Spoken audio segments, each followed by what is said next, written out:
truth is, if we don't take care of ourselves first, everything else will fall out of place. That's just facts.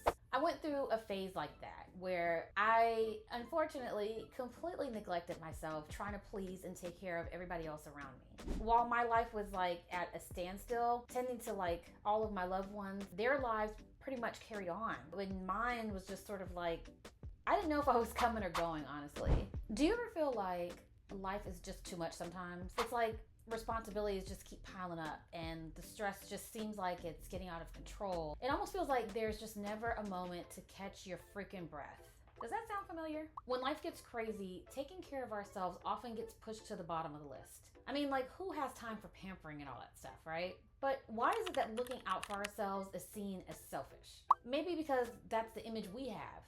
But what we really need is just a breather to take a step back and look at every part of our lives, whether it's physical, spiritual, mental, social, because they all in a way affect how we feel. And that's why today I really want to chat about something super important that we often forget, especially us ladies. It's a little something called self-care. Let's get into it. For starters, I think it's important to know that personal care isn't self-indulgence. And making personal care a priority doesn't mean you have to overhaul every aspect of your life to improve your physical well-being. You don't need to go big by getting a lifetime gym membership or spending tons of money getting your nails and hair done every week.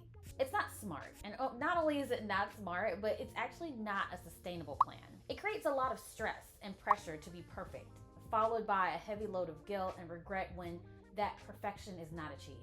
I think social media is partially responsible for creating this distorted image of what personal care or self-care entails, which it's not necessarily accurate. But you can enhance your well-being by doing small things that help you become a better version of yourself. And I know sometimes it feels like we have to be superheroes and do it all. Be successful professionals, great moms, loving wives and partners. The list goes on and on. But the truth is, if we don't take care of ourselves first, everything else will fall out of place. And that's just facts. We simply weren't made to overexhaust ourselves, and pushing our limits too far can prevent us from being our best in any role. I went through a phase like that where I unfortunately completely neglected myself, trying to please and take care of everybody else around me. While my life was like at a standstill, tending to like all of my loved ones, their lives pretty much carried on. When mine was just sort of like, I didn't know if I was coming or going, honestly. It was as if everyone else was completely oblivious to all of my efforts. You know, they were just happy to have a maid who looked happy. Meanwhile, inside, I was exhausted, y'all. I was stressed. I was irritable all the time. One day, it just clicked. And in that moment, it was when I realized that this isn't what I want for my life. You know, I didn't see myself here.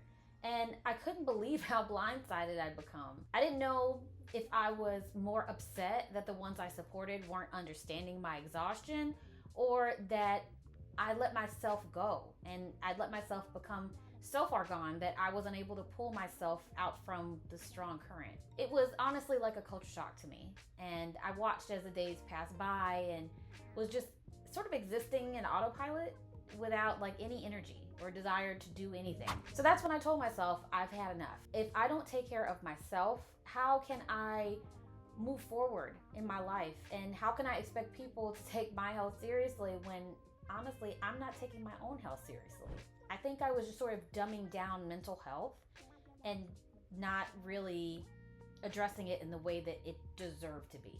So let's just keep it real. I'm definitely not relying on anyone to do for me what I should be doing for myself. That was my thought process. And now I give myself the place I deserve, to be at the center of my care, to treat myself well, and to look after my own stability in every sense. But let's get to the point. When we dumb it down, what is self-care really? In simple terms, it's all those things we do to keep ourselves physically, mentally, and emotionally healthy. Think of it as like nourishing ourselves in like the same way we nourish our bodies. Just as we need to eat nutritious food for our bodies to function well, we also need food to nourish our minds, our emotions, and our spirit. Self-care is more so about those little or big things that fill you up, you know, those things that bring you peace and just allow you to reconnect with yourself. It could be like simple things, just like making your favorite drink and enjoying it quietly in the backyard. Or it could be a more elaborate practice like meditation, decluttering your home, or journaling. The important thing is to find an activity that truly speaks to you, because self-care isn't just about relaxing for a while, or I don't know, maybe for you it could be, but it's more so about deeply nurturing yourself so that you can live a fulfilling life with purpose and genuine happiness. One of the most valuable self-care practices for me has been setting healthy boundaries. I tend to say yes to almost everything, to the point of exhaustion in some instances. And if you're anything like me, then you already know that setting healthy boundaries isn't a maybe, it's a must. For example, I no longer book multiple meetings in one day. I put my phone on Do Not Disturb after 10 p.m. and limit or cut off access to anyone in my life who does not add value to it. Period. Learning to say no occasionally is a revolutionary act of self-love, and standing on that decision while being unapologetic takes this form of self-care to an entirely different level. You're putting yourself back in the driver's seat, and you're one step closer to learning or relearning your value here. And listen, I'm not saying you're gonna meet your biggest fans this way. Honestly, you're probably gonna piss some people off, and that's okay. Everyone's not gonna be pleased or understand nor agree with your decisions. That's okay too. But this is the perfect time to remind yourself that your needs also need to be a priority. And you're probably so used to pouring into others, you've forgotten how to give back to yourself. Fortunately, I'm here and happy to remind you that you are awesome. The cool thing is, like I said, self-care can take many shapes. So the best way to dive in is by tuning into what your own body is telling you. Take meditation and mindfulness, for instance. You don't have to be like a Buddhist monk to give this a shot, but you can start with something simple, like just 5 minutes a day of just chilling out, right? Just find a comfy spot and focus on your breath. Take slow, deep breaths, filling up your lungs with fresh air, and exhale slowly, letting go of any tension, any stress, any anxiety. And with each breath, just be there, be present in the moment, right? And let your thoughts come in and go out. Those little moments of calm truly work wonders to reduce the stress and anxiety that eat away at us from the inside. It's really about being present instead of living at 100 miles an hour with our minds elsewhere. You're thinking about work and to-do lists, kids, spouses, friends, the list can really go on.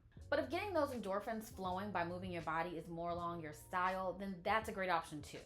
I'm not necessarily talking about super intense workouts, unless that's what floats your boat. Honestly, that kind of floats my boat just a little bit. It can be as simple as taking a stroll outdoors, doing a few laps in the pool, or blasting your favorite music and dancing like crazy in the living room.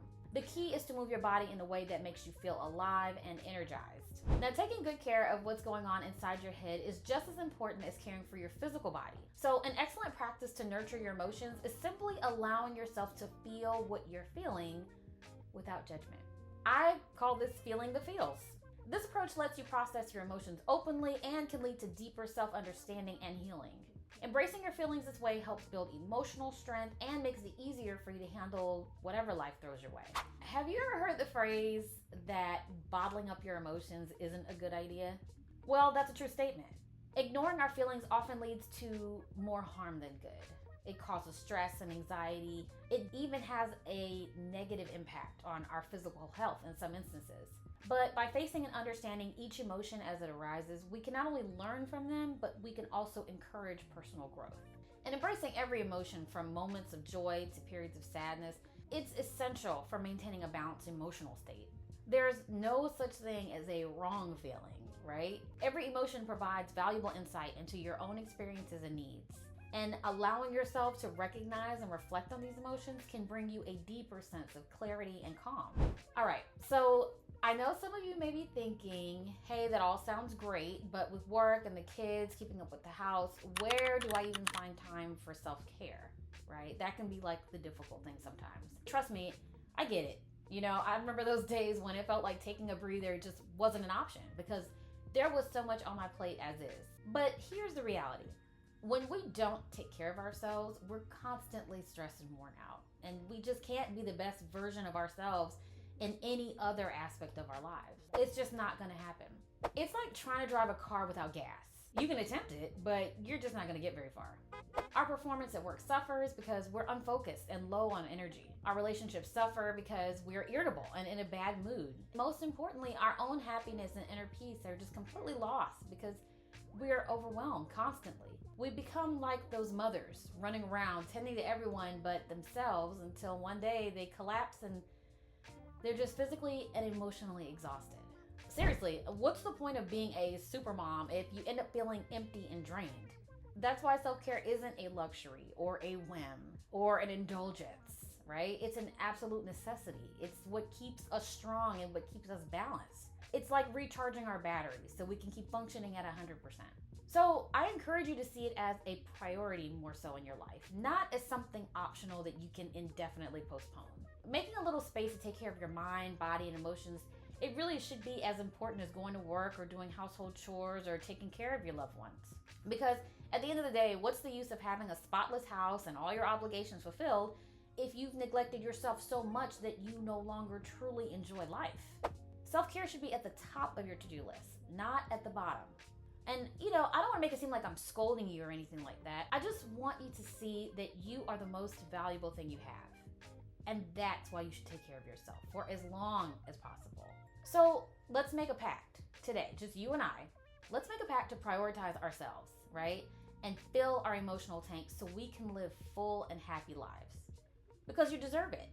You're so valuable and you deserve all that love and care that you give to others. So be kind to yourself and give yourself some of that love that you give so freely. Feel free to share in the comments which practices resonated with you the most and which ones you're already incorporating in your routines. I hope this video has sparked inspiration for you to kickstart your own journey to self-care. If these insights have struck a chord with you, please make sure to watch this next video where I dive even deeper into self-care practices. And if you're loving the content overall, hit that subscribe button to keep up with all of my new videos. I'll see you in the next one. Take care.